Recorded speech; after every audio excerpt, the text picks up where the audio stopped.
Hi everyone, it's Vicente here again, and I'm going to show you another way of using the Pro folder links to actually do more complicated use cases with documents in a folder. So in this case here, and I'm starting with the AI PDF GPT, and I'm going to go into the Chrome extension here and activate it. And if you haven't installed the Chrome extension, I highly recommend it. It basically brings AI Drive right next to the AI PDF GPT, so make it real easy to work the two together. So I'm going to find the folder that I prepared here. It's a folder with the decisions from the US Supreme Court in 2022.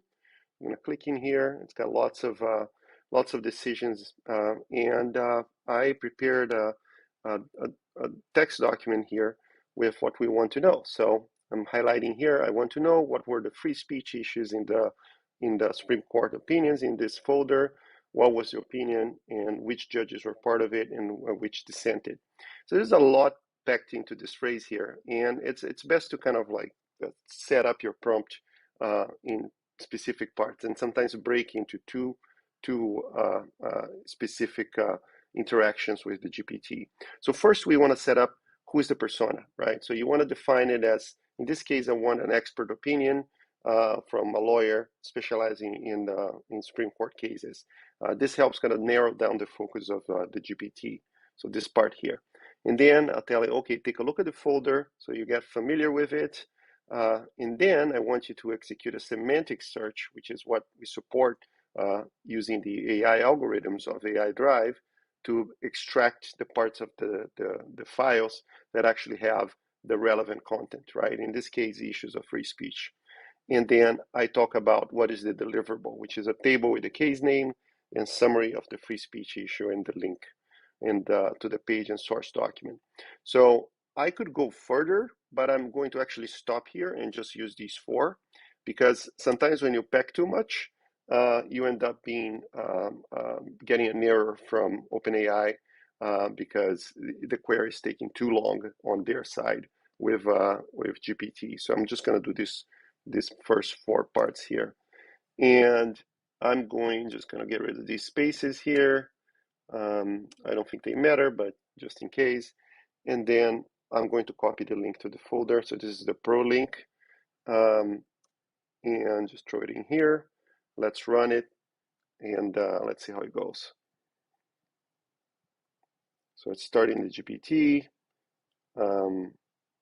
and then it went into the folder. You look for free speech. You can see here, and this is what you do by just clicking here on this narrow arrow down, and it's writing the three cases that it found, talking about free speech, and here are the links to the references, right?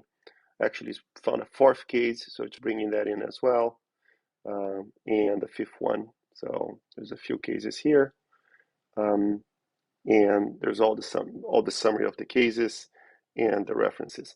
But what I also want is to get the let's see how the court decided and which judges participated, which dissented, and add that to the table. So now we're going to go again, right? So by breaking this down, we increase our chances of success here, not getting an error or a timeout from OpenAI. So let's see how it does that. We're going to go back in to look at the opinions. And let's see. And it did the first one. So we can take a quick peek here. It's looking at one of the cases and looking for the court decision and how the judges participated. So it's doing the second one as well. And let's see.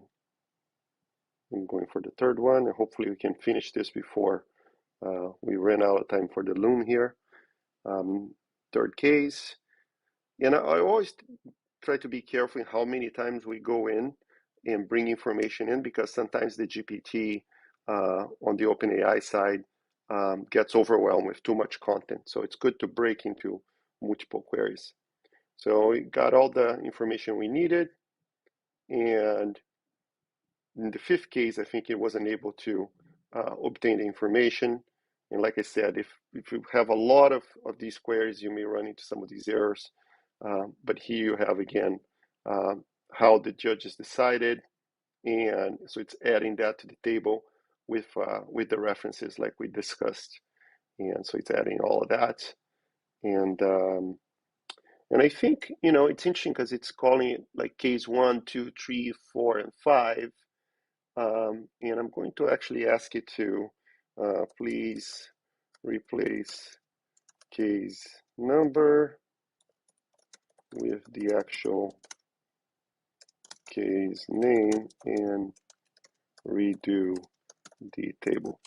I think it got this information back from AI Drive, but it didn't actually put it on the table. So let's take a look. Yeah. So as you can see, actually, it didn't even go to AI Drive and did any search. It already had the information, but sometimes with the prompting, sometimes it just doesn't, it forgets specific parts. We asked for the name in the beginning, but it didn't put that there. So as you can see here, it's adding all of the information in for the names of the cases and the reference links. Yep. So that's how you can break up a more complicated case and be able to kind of work it through with the GPT by basically breaking into a set of steps. All right. Thank you very much. Let us know what you guys think, and if you have any other types of questions or problems you're trying to solve, please let us know, and we'll do our best to kind of support you there as well.